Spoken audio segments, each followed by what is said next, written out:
નમસ્કાર ઝી 24 કલાકમાં આપનું સ્વાગત છે અને આપની સાથે હું છું મિત્તલ। મહત્વના સમાચાર જોઈએ। મહેસાણામાં જર્જરિત કોમ્પ્લેક્સની સીડીનો ભાગ તૂટ્યો છે। બીકે રોડ સ્થિત નટરાજ કોમ્પ્લેક્સની આ ઘટના બની। સીડીનો ભાગ તૂટતા વેપારી ઘાયલ થયા છે। વેપારીને ગંભીર હાલતમાં સારવાર માટે ખસેડાયા છે હોસ્પિટલ। જર્જરિત ઇમારતનો ભાગ તૂટી જતા તંત્ર પર અનેક સવાલ ઉઠી રહ્યા છે। જર્જરિત ઇમારતોને માત્ર નોટિસ આપી તંત્રએ સંતોષ માન્યો છે। નોટિસની અમલવારી ન કરાયાનો દાવો છે। મહાનગરપાલિકાએ કોમ્પ્લેક્સની તમામ દુકાનો હાલ તો સીલ કરી દીધી છે। એક વિડીયો પણ સામે આવ્યો છે। આ વિડીયોમાં જોઈ શકાય છે જર્જરિત ઇમારતનો એક ભાગ તૂટી રહ્યો છે। નોટિસની અમલવારી ન કરાયાનો દાવો છે, પરંતુ તંત્ર માત્ર નોટિસ આપી સંતોષ માને છે તેવા આક્ષેપ લાગ્યા છે। વેપારી હાલ ઘાયલ થયા છે। આ ઇમારત જુઓ આપ કેટલી જર્જરિત છે। ગંભીર હાલતમાં હાલ વેપારીને હોસ્પિટલ ખસેડવામાં આવ્યા છે।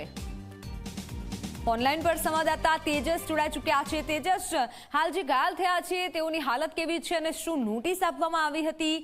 આગળ કેમ કાર્યવાહી ન થઈ તે એક મોટો સવાલ છે। બિલકુલ મિત્તલ, કહી શકાય કે મહેસાણામાં જે જર્જરિત કોમ્પ્લેક્સની સીડીનો જે ભાગ તૂટી પડવાની ઘટના સામે આવી છે, જેમાં મુખ્ય વાત કરીએ તો બીકે રોડ સ્થિત જે નટરાજ કોમ્પ્લેક્સ છે તેની સીડી સાઈડ અને છતનો જે છે તે ભાગ તૂટી પડ્યો હતો। મુખ્ય વાત કરીએ મિત્તલ તો જે પ્રકારે મનપા દ્વારા જે આ પ્રકારની જે જર્જરિત ઇમારતો હોય છે તેનું સર્વે કરીને તેને નોટિસ પાઠવવામાં આવતી હોય છે કે તેનો કોઈ પણ સંજોગે વપરાશ ન કરવો, પરંતુ નોટિસ આપ્યા બાદ પણ આ કોમ્પ્લેક્સની અંદર જે છે વેપારીઓ પોતાના કામ ધંધા જે રોજગાર કરી રહ્યા હતા, પરંતુ મનપાની કામગીરી ઉપર ચોક્કસથી સવાલ ઉભા થવાય છે। નોટિસ આપીને માત્ર સંતોષ માની લેવામાં આવ્યો હતો।